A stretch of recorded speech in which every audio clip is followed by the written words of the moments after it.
To discuss how we can accelerate this growth, our next panel is titled Closing the Series B Onwards, Funding Gap in Indonesia.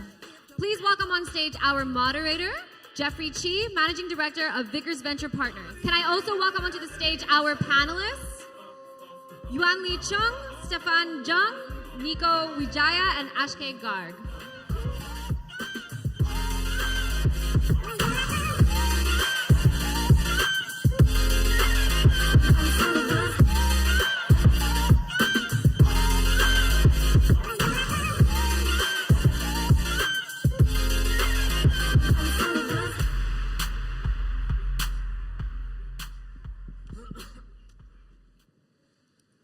Good afternoon. So I understand this panel stands between you and lunch, so we'll try and make it as painless and quick as possible. But this is a topic that has been floating around for quite a while now, talking about the Series B funding gap. So my name's Jeff Chi. I'm Managing Director and Vice Chairman of Vickers Venture Partners. We're a global fund, and you know, 1/3 Southeast Asia, 1/3 China, and 1/3 rest of the world. I think first order of business is probably get my esteemed panelists to introduce themselves.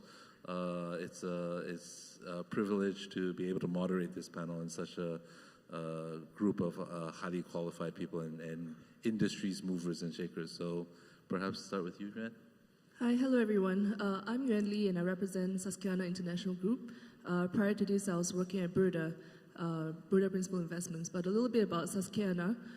We are a balance sheet fund that primarily focuses on VC investments in China, Japan, and Southeast Asia. The Southeast Asia fund is about 3 years old. We've made 18 investments across Southeast Asia and Taiwan. I lead investments in Indonesia for the group, and very happy to be here today with my esteemed peers and colleagues, and look forward to an interesting discussion. Sure. My name is Stefan. I've been in Southeast Asia for around 8-9 years. I've been building companies and investing. So on the building side, when I was responsible for Rocket Internet in Southeast Asia, starting Zalora, Lazada, and then after Rocket, starting Happy Fresh. On the investment side, lucky to be first investors in Traveloka, early in Grab. We are very lucky co-investors in Zilingo. And many others. So normally investing around $4 million as the first check on average over the last years. Hi everyone, I'm Akshay. I'm the CEO and co-founder of a company called FinAccel, which is probably better known in the market as Kredivo. Kredivo is Indonesia's leading digital credit card for millennials.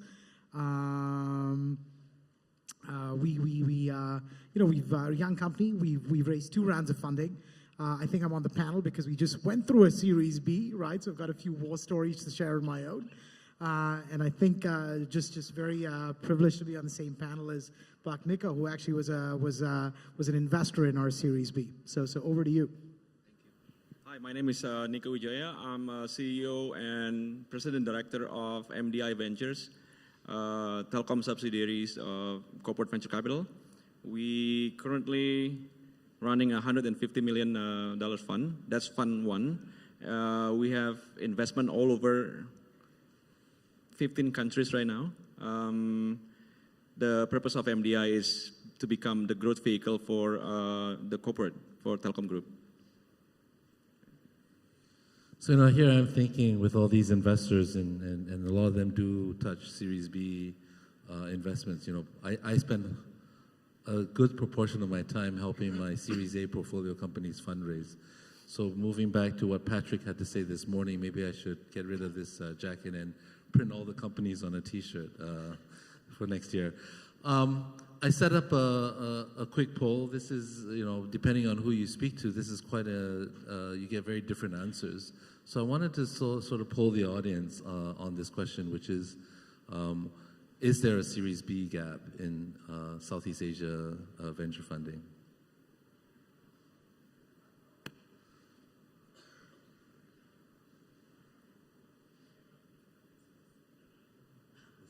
It's still changing. So is this a live poll right now? It's on the screen. Yeah. It's a poll.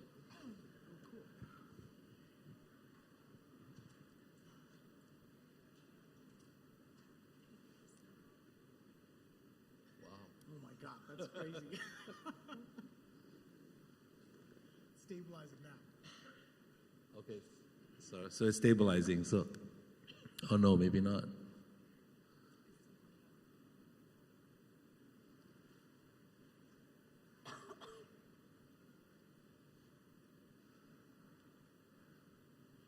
I think this answer is really dependent on who's in the audience. Is it investors or entrepreneurs? Entrepreneurs, obviously. So I think the answer is quite clear, right? You got a very high proportion of people who do believe that there's a gap in Series B, and as we were upstairs preparing for this panel, and I polled the panelists, the answers were a little mixed. So maybe I can start with that question. Do each of you believe there's a gap in the Series B funding, and perhaps talk a little bit about why yes or why no?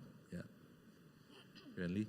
Yeah, so I think I've had a unique position to have worked for two different investment firms. Both actually were interested in investing in the Series B space. So I'm in the camp of disagreeing that there's a Series B gap.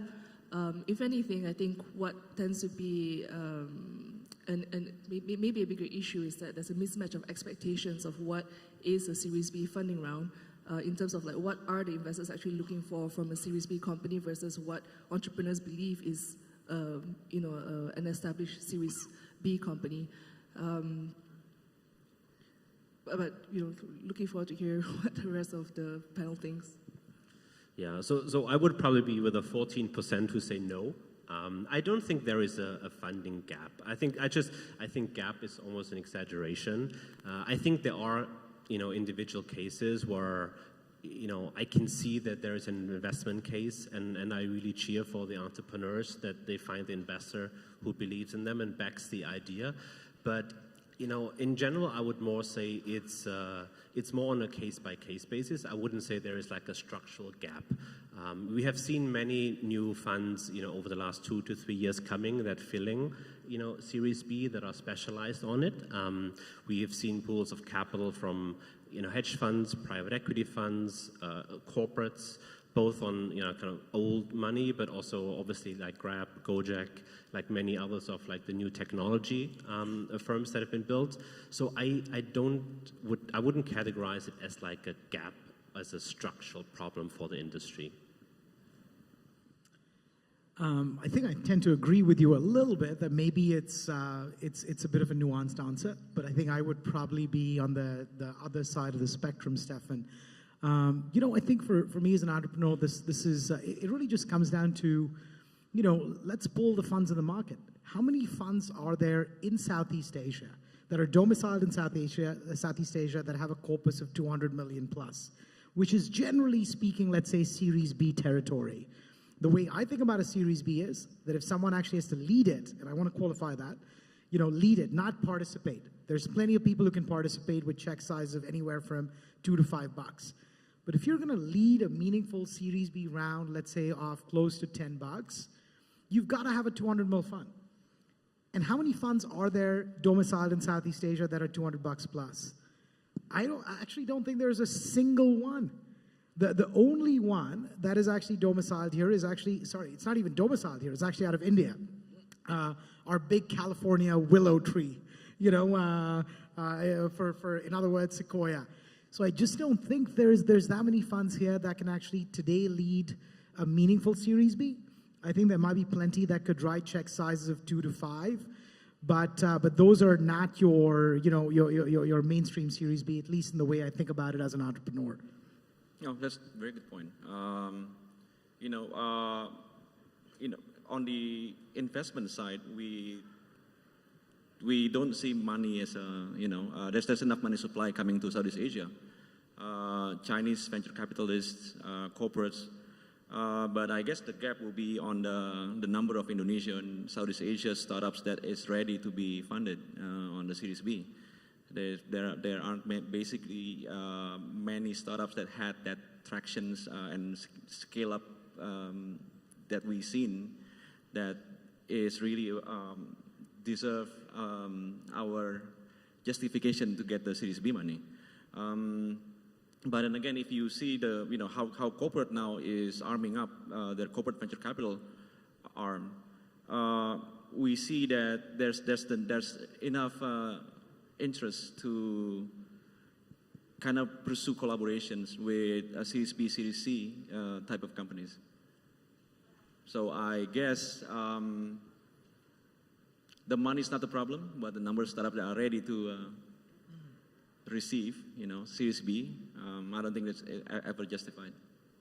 Yeah, to elaborate on Akshay's point, I do agree that there is a limited number of funds that are Southeast Asia focused that have that firepower and dry powder available to do and lead Series B, which is why, if you look at the available Series B investors in the market, a lot of them are either corporate VCs or family offices or much larger funds that are domiciled abroad. And if you consider things from their perspective, I'm looking at a market landscape where I'm considering not just investments within Southeast Asia, but investments across geographies as well. So for me to pull the trigger and to lead an investment in Southeast Asia, that investment has to basically stack up in a meaningful way versus an investment in China or the US or Europe.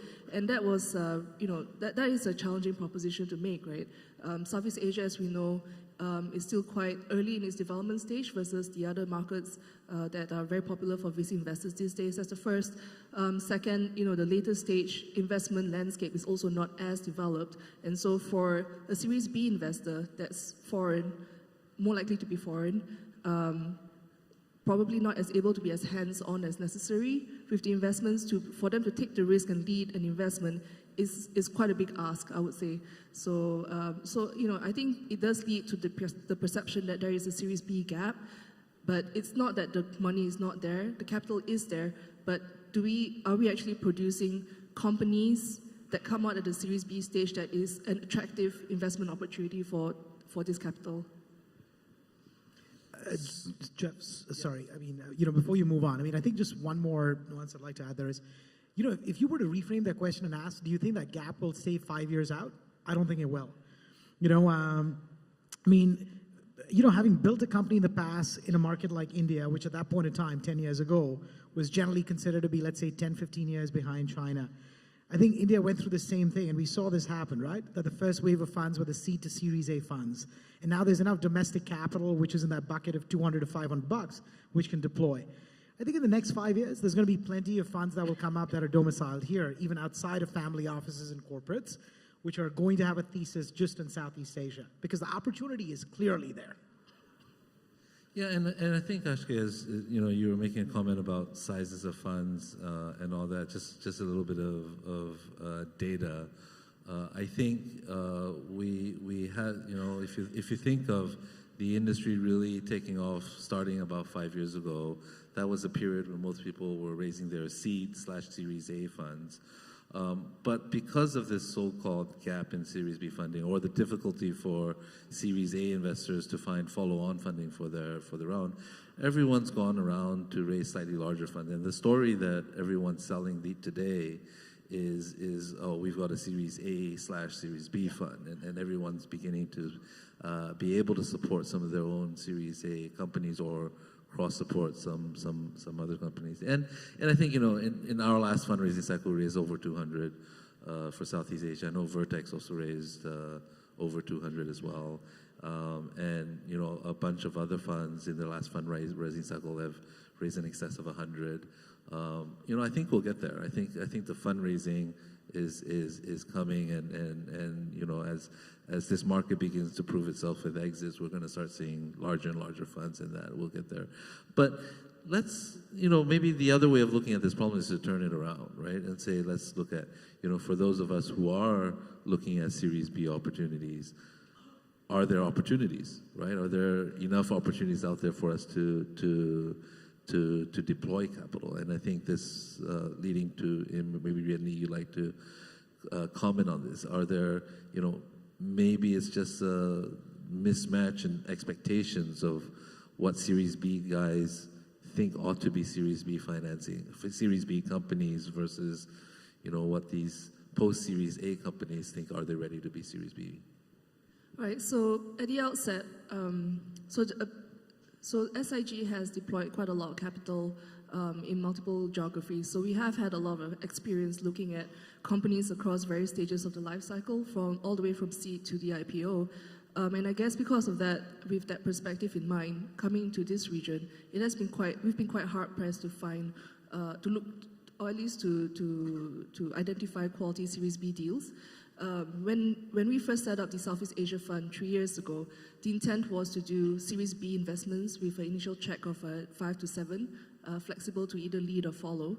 But in reality, what we find ourselves doing more and more is going downstream and writing more Series A checks of 3 to 5. And the main reason is this: a lot of the companies that are coming out to market to raise a Series B, they are doing it at valuations that generally are very high, given how sparse capital tends to be for Series C, D, and onwards.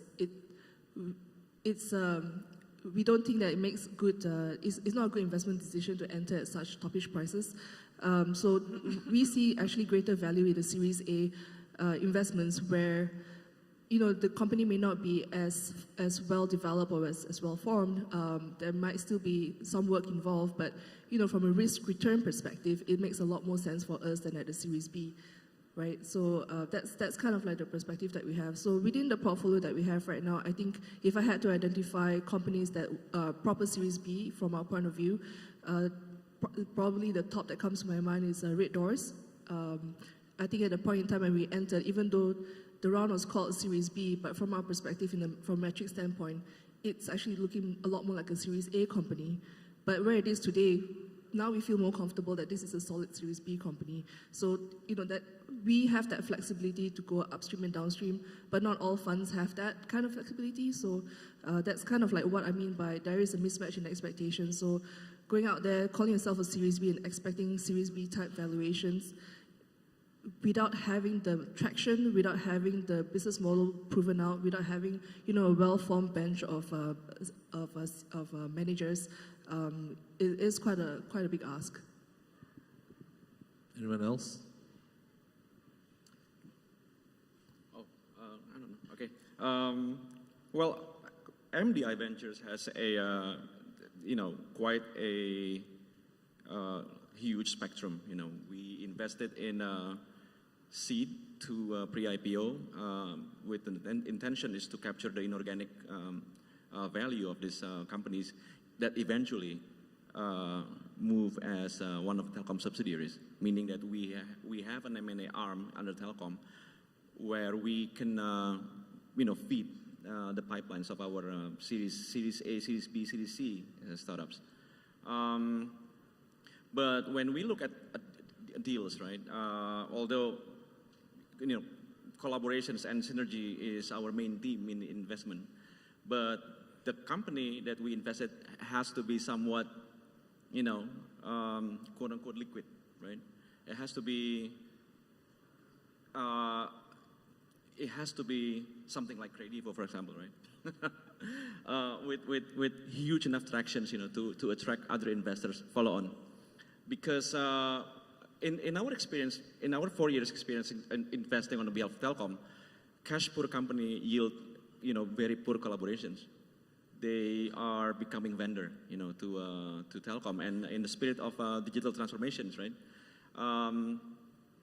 Vendoring is not something, that we desire when we invested in startups. So we had this idea between vendoring and venturing, right? So when we invested in a company and those companies really want to work for, let's say, telecom cell, it becomes something else because it really kills the spirit of collaboration itself. The group will never learn how to capitalize these high growth startups. These startups become lazy. They're just relying on accounts. Yeah. So that's something that we are still learning. And we had a few exercises when we feed those of our Series B, Series C company for acquisitions, but it hadn't been any successful yet. But we are looking into a full end-to-end until M&A next year. Let me ask the question the same way, and Akshay and Stefan, maybe you can also chime in. But Series B, it's a label, right? I mean, I remember when I first started in this business, my Series A investments were typically 1 million to 3 million check sizes. Today, they're 3 million to 5 million check sizes. We have a few companies that we've done 10 million, 12 million rounds. So it's uncommon. And in the old days, a 10 million round would be like a Series C or something like that. So does it really matter what we call it? I mean, it's just follow-on financing, right? How do you guys think about this label called Series B? Well, in my mind, yes, it does. The labels do matter. I mean, I do struggle with, frankly, I think some of what I call like title inflation today, where, there's now pre-seed, right? I mean, what does that mean? I mean, that's a seed round, right? And then someone will come out with a seed round saying that was a $10 million round. Well, that was your Series A. I think to me, it's less about the label. It's really more about what are you raising the money for. I think seed is really about potential. I think Series A is about product market fit and validating the proposition with a few key clients. I think Series B is a real expansion round. I think this is the time where the company has to start moving away from promise and potential to being a real business. And I think the size then really matters. The size is really relevant to the kind of business you are. If you're a consumer business, clearly you need more money. If you're a B2B, you're probably less. But back on that point, I mean, it's hard for me to understand how someone can call a $3 to $5 million round today a Series B round. I mean, it has to be 10 plus, if you're really a real company. That's just my view at the very least. Yeah, for me, there's very, gray lines between like labeling, I agree with like the number of funds that can write the 10 million check. They are limited, but for example, two of our portfolio companies, we raised the Series B where the lead investor put in 4 million and we had like two other funds with 3 million. So that was a 10 million and then plus two more like 12 million Series B rounds, but there wasn't a clear lead investor. So you become more creative the way you structure funding rounds. But in terms of like size and how you call it A, B, C, I just invested in like a 21 million seed round where you would have asked me a few weeks before, I would have like laughed that I would never do that. But the opportunity seems so large, and Sequoia and DST led the seed round where I felt it's such a compelling opportunity. So I've invested in a 21 million seed round where I would have thought it's crazy to do that a few weeks before. So, you become creative with labeling the rounds. It's, whatever is the expected outcome, how big you think the opportunity is, and that's how you decide whether it's a good investment or not. So let's spend the last 10 minutes or so of this panel talking a little bit about things that the audience can take away with them, right? Because clearly 85% of this audience feels that there's a lack of Series B capital, and most of this panel believes that there is capital out there. So what do these guys need to do to convince the sort of later rounds of financing for follow-on capital? What do you think, if maybe each of you could give one or two items you say is missing in a lot of these post-Series A trying to raise next round capital financing? So you mean as in like what's missing from the companies or what's missing? Or as in what are the founders not getting? Like what do they need to do to be able to secure follow-on financing? Right, okay.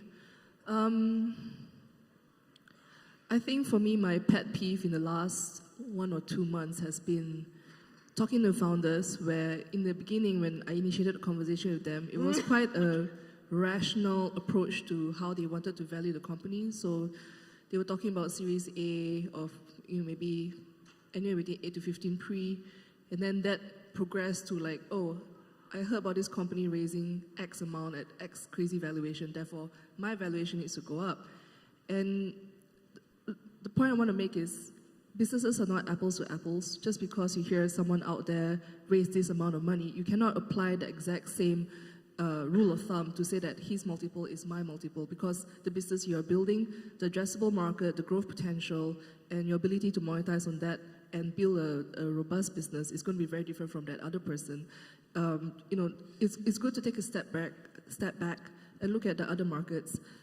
It's good to look at the US, China for comparables, check if your assumptions and your perception of yourself is reasonable.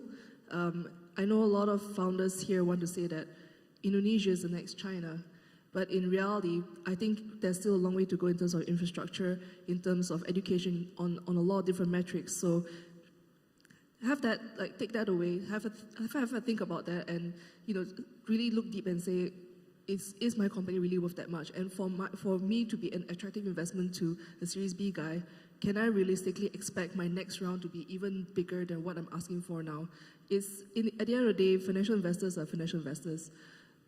The numbers, is a risk return profile that we are analyzing. So if you can take a step back and try to put yourself in the investor's shoes, I think that's the minimum that I would ask for some of the founders that I'm talking to. Yeah, I think you also need to understand different investors and that had different appetites. So my thesis over the last years, and I still hold it today, I think each year in Southeast Asia, there's probably 4 or 5 new opportunities that will create 300 million plus companies. So it's very different than China, the US or Europe, or also India, where you have probably a deeper pool. I think in Southeast Asia, I think it's just more concentrated, and hence I personally invest in a much more concentrated way, and really only if I have the conviction that the upside is really that large. But there's also obviously other funds that have a different approach, that they're much more valuation sensitive, in investing earlier, but they're happy with a 50 million exit, a $100 million exit, and they have also great returns, the different kind of investment philosophy. So I think it's also understanding the investment firms and how they think in the conversations with them. I think my tip will be slightly founder focused. Start early. And this is actually a war story. I mean, we just closed a Series C, Series B, 3 to 4 months ago. I think we discovered fairly early in the process, and it sounds, I think I was stupid, frankly, that for the kind of fundraise that we were trying to do, you just can't do that with domestically domiciled funds. Now, distance is a tax. If you've got to talk to funds in other parts of the world, it takes time, energy, they need to make trips, you need to educate them on the market. If you're a founder that I think is trying to raise a $10 million plus check size in general, let's say, for a Series B, start early. In most other markets, if you're thinking about whatever it is, 2 to 4 months, I think here end-to-end, you're probably looking at about 4 to 6 months. So build enough runway for that, start building the links early, start getting on the road. That would be my tip. Oh, well, to me, it comes to this. I mean, we can argue about the metric and what kind of valuation method that you want to use, but in order for company, I mean, Series B is a validation. It's not just labels. But validations means that investors out there believe that your company can really become something great. I mean, so in our early years, we didn't pretend that we are the smartest investors in the room. So if Sequoia tells us this is Series B, then we go for Series B, right? And if another VCs or another corporate investors with a smaller fund size than us says it's Series B, then I don't buy it. So it has to be somewhat smartest investors in the room validate that for us. I heard many founders came to me. And we did actually invested in one false Series B, and after we found out, it's really nothing, right? But then again, we learn from our mistakes, and my strategy was we wait until somebody with more experience than us, came to the round and lead the round and or co-lead the round with us, So I guess the tips are be more realistic on valuation, be able to justify the valuation you're asking for, understanding the fit with the investors, start early, and start engaging, the sort of lead investors and the smart investors. So we have a couple minutes less. Any last thoughts? Maybe the last point from each of you. Maybe we'll start at the other end, Nicko. If you are raising Series B, make sure that you are not selling the hope and dreams anymore. Because that game is a passé, right? That game is an angel round, seed round. When you raise Series B, then you have to prove that you have something, that you are selling something that people want to pay. Southeast Asia is tough, man. I mean, I really believe that there is this weird, investor and founder disconnect, because all the investors are like, hey, Southeast Asia, right? Talk to a founder, there's no Southeast Asia, right? I mean, every market is so unique, so different, right?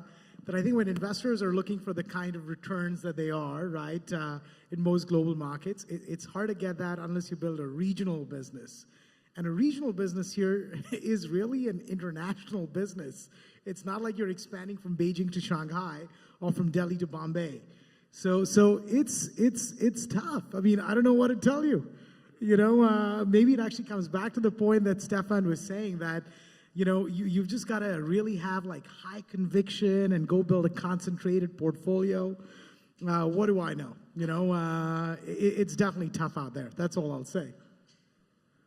Yeah, my advice is really focus on building a high quality business, and often the rest will just come by itself. Too many entrepreneurs focus too much on fundraising, and this personally turns me off when I can see people enjoy the fundraising too much. The best entrepreneurs, they are passionate about building the company, and fundraising is often taking time away from building the company. So, and it's not who raises the most money. That's just a completely wrong mindset. I often see entrepreneurs and I feel they should build a profitable company. There is nothing better than building a profitable company, and you're not dependent on anyone. So, yeah, my word of advice, just focus on building a high quality business, and the rest will come by itself. Yeah, fully agree with that. Focus on the fundamentals, focus on your unit economics. Make sure that what you're building is able to withstand time. I mean, we are all in the business to invest in companies. We're not here to flip companies. I think that value proposition will be very, very different. And to chime in on Akshay on starting early, definitely start early. I mean, it takes us time to really follow the company and also to follow the entrepreneur, right? To really understand them, how they think, how they behave, and how they make decisions. And at the end of the day, I think early investments from seed to probably Series C and D, a lot of the investment decision is based on the characteristics of the founder and the founding team, and how well you operate in the market. That brings us to the end of this panel. Please join me in thanking my fellow panelists.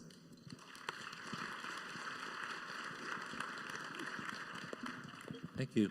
Thanks, Jeff. Thank you, Jeff. Party like it's 1980 with an afro shiny and the girls all pretty.